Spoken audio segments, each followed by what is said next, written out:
I was born to a 15-year-old mother in abject poverty. It was like Little House on the Prairie, really. There was no heat, there was no running water, there was no electricity. We got our water from the mountain runoff. And when you don't know where your next meal's coming from, practicality is your friend. And my great-grandmother would say things like, "We haven't got time or money for tears."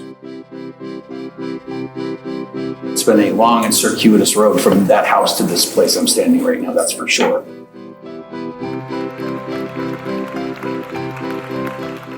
Entrepreneurs, CEOs, companies who hear about me for coaching or for consulting, they're like, well, why would we use you? Why would we use a relationship therapist to work on our businesses or to work on our work? And I say, well, because I'm a relationship therapist, I'm a relationship expert, and you have a significant and profound relationship to what it is that you do for a living. If you want to onboard any new habit, it's not necessarily about practicing that thing more or gaining more knowledge per se. Because very often what I find when I meet these people who come to my door, it's always the same thing, that there is an imbalance and they need to find balance, but they don't know how to do it. And it's actually in renegotiating your relationship to your work. You have to practice to be aware of yourself in the moment, every day, all of the time. And this is the quickest way to change your habits. Self-awareness. Mindfulness is just noticing. You don't have to meditate.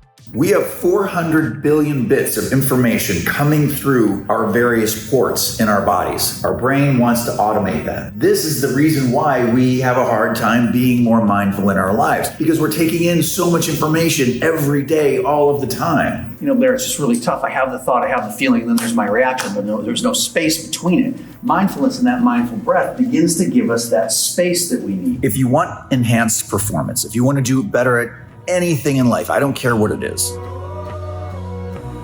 it's knowing who in you shows up. If the kid in me from the wrong side of the tracks shows up to this thing, this interview is going to go a particular way. If the wounded child in me or the inner fraud in me shows up, this interview is probably not going to go very well. Who do I want to be 2 weeks, 2 months, 2 years from now? How do I want to be able to talk about this event in my life?